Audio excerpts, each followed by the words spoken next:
بسم الله الرحمن الرحيم.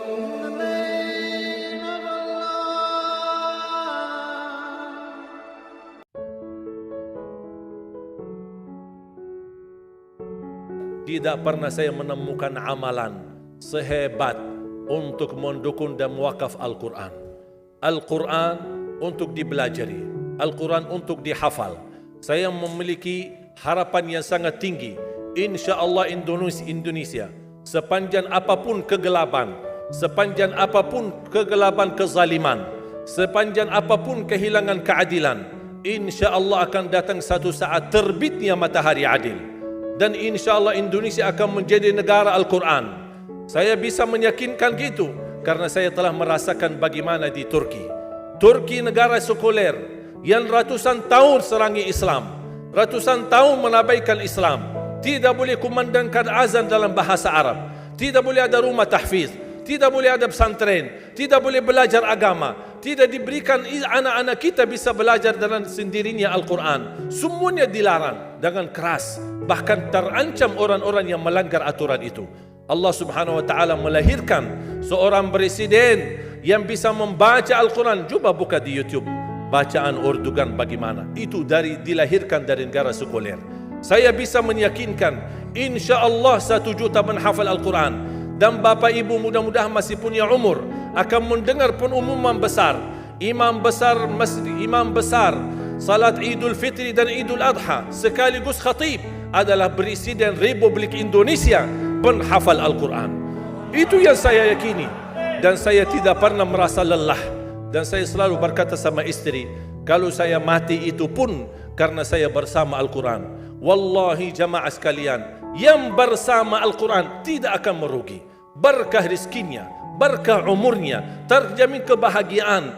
Allah Subhanahu wa taala hanya minta satu, berkenan bersama Al-Quran di dunia. Apa yang kita dapat? Apa yang akan dibalas? Akan Al-Quran temani kita di dunia, akan temani kita saat sakratul maut, akan temani kita di kuburan membela kita, akan menemani kita saat kita dibangkit oleh Allah, akan menemani kita saat hisab, akan menemani kita saat berjalan di atas sirat yang sangat tipis dan panjang, bahkan tajam jalanannya. Begitu sampai ke surga, apakah Al-Quran melepas? Tidak akan melepas. Al-Quran masih berkenan, padahal kita hanya cuma sekali berteman sama Al-Quran di dunia. Dia begitu luar biasa panjangnya bertemanan sama kita sampai ke surga. Bahkan akan temani kita masuk surga. Sebagaimana bersabda Rasulullah SAW, yuqalu liqari'il Quran, ahlul Quran di dunia yang kesibukannya baca, kesibukannya hafal, tidak membuangkan waktu sia-sia, selalu bersama Al-Quran.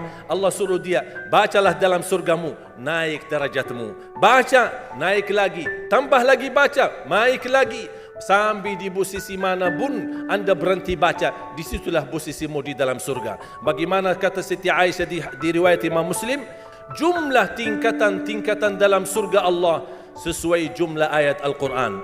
Oleh karena itu tidak ada yang lebih tinggi di dalam surga Allah daripada Ahlul Quran.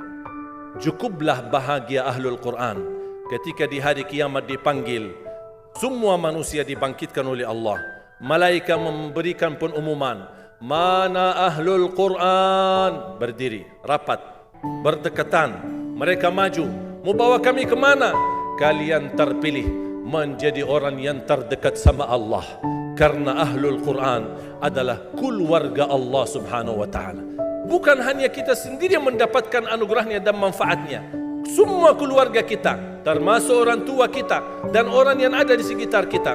Makanya jemaah sekalian, kalau anda gagal penghafal Al-Quran, anakmu pun gagal penghafal Al-Quran, jangan sisakan walaupun saham menjadi saksi baik di hadapan Allah. Ya Allah, saya belum hafal, anakku gagal penghafal Quran, tapi insya Allah hartaku, usahaku, pikiranku, tenagaku bisa terus memperjuangkan Al-Quran. Apa saja, ya Allah, insya Allah menjadi saksi baik.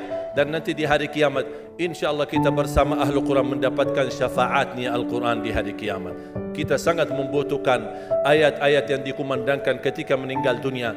InsyaAllah setiap satu huruf akan disalurkan 10 kebaikan.